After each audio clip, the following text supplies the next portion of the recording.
मैं डीएस सोया DS duck farm मेरा सीतामढ़ी में उपस्थित है। जो आप बतख देख रहे हैं, ये बतख अंडा पर्पज़ के लिए रेडी रखा हुआ है।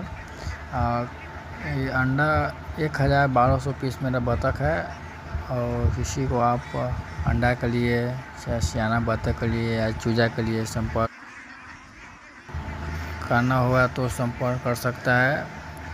जो मेरा फार्म स्थित है सीतामढ़ी रीगा और परसौनी के बीच में जो मेरा फार्म है, मेरा फार्म का नाम है डीएस डॉग फार्म।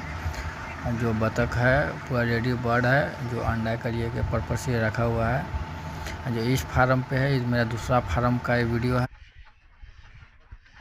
जो मेरा दूसरा फार्म का वीडियो है, समझे।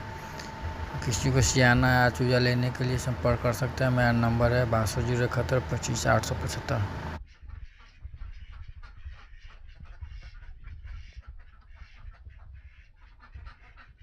वीडियो करे